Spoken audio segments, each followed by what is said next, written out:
Di penjara saat pas sipir pergi, ketua tahanan yang membawa Dr. Han ke tempat berdoa. Di sana, Dr. Han didudukkan di sebuah kursi, dan saat ketua itu memerintahkan bawahannya saat hendak akan memukul, Chang Ho dan anak buahnya datang.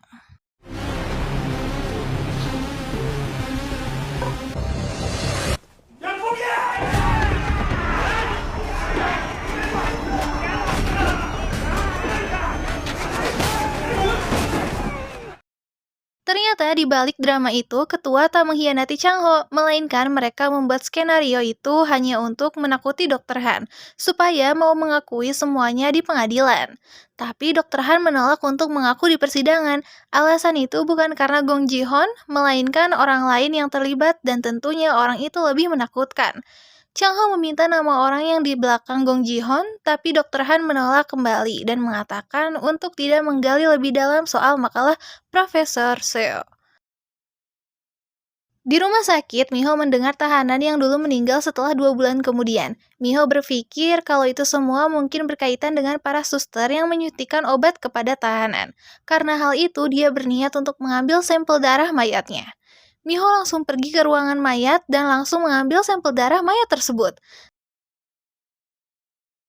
Saat keluar, Direktur Hyun Jo-hee langsung meminta suster lain untuk menggeledah tas Miho. Untungnya, saat itu, Miho tidak membawa sampel darah yang dia ambil. Miho kembali ke ruangan mayat untuk mengambil sampel darah. Namun, saat di lift, kejadian tak terduga terjadi.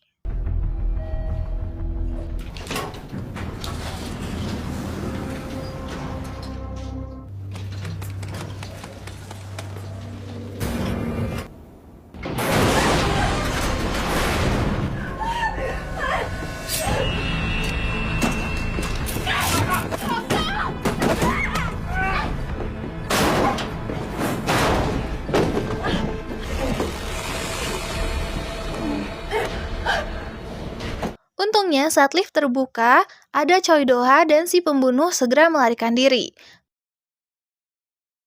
Park Chang-ho memulai aksinya untuk menjebak Big Mouse dengan cara menempelkan kamera di sebuah patung.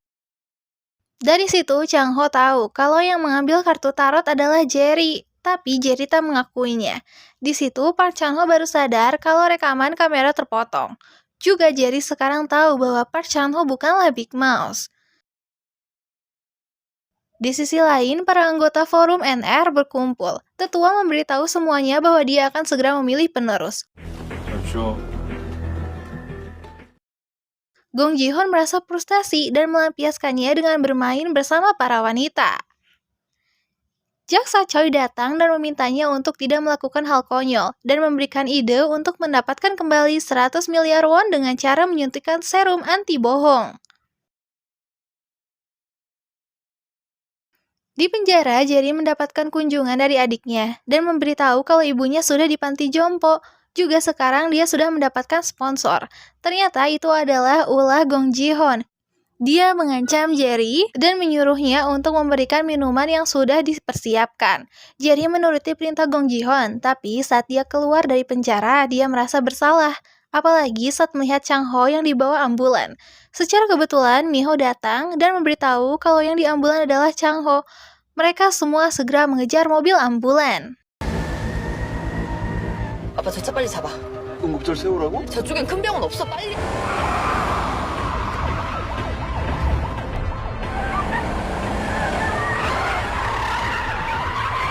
지금 미쳤어?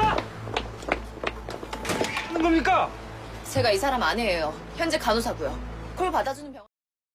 Di rumah sakit, Gong Ji-hoon memerintahkan penjaga untuk mengambil cap jempol milik Chang Ho.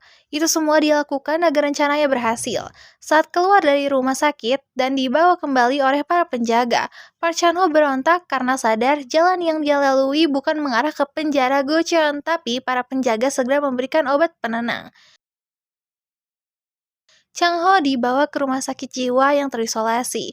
Dia juga tak diberikan makan hingga akhirnya Gong Ji-hoon bersama jaksa Cho menyuntikkan serum peach. Park Chan-ho merasakan sakit yang luar biasa, dan di saat itulah Gong Ji-hoon menanyakan keberadaan uangnya. Namun Park Chan-ho mengatakan tak tahu menahu soal uang tersebut, karena sudah tak kuat menahan sakit, dia pun pingsan. Saat Park Chan-ho kembali bangun, Gong Ji-hoon langsung berniat menyuntikkan kembali serum peach. Chang-ho segera memberitahu letak uang yang dia simpan. Gong Ji-hoon pergi ke tempat yang disebutkan Chang-ho, tapi yang dia dapat hanyalah 1 potong emas. Gong Ji-hoon kembali menemui Chang-ho dan memperlihatkan 1 batang emas. Chang-ho yang sadar kalau Big Mouth selalu memperhatikannya berniat mengulur waktu, dan benar saja, ada seseorang yang mempunyai tanda Big Mouth membakar ruangan.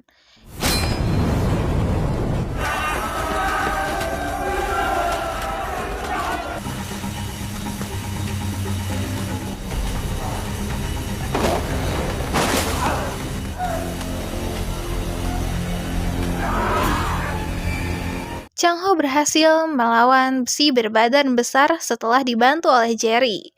Mereka berdua segera kabur menggunakan mobil. Jerry meminta maaf atas kesalahannya dan berjanji akan memberitahu siapa Big Mouth.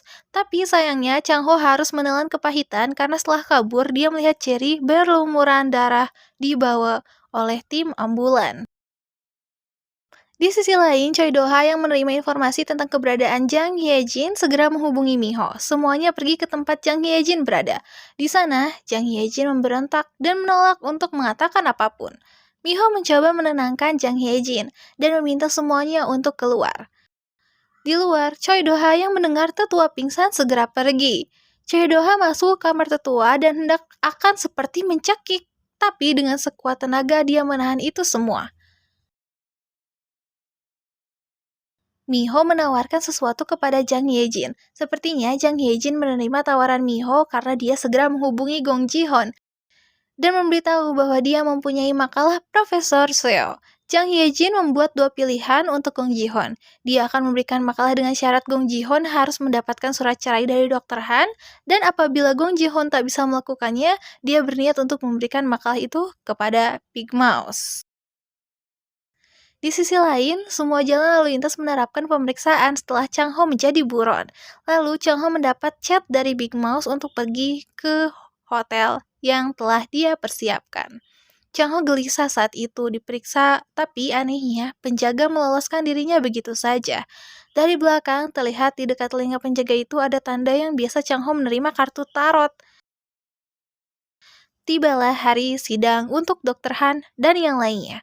Sebelum sidang dimulai, Chang-ho tampil sebagai Big Mouth dan berniat mengungkapkan semuanya.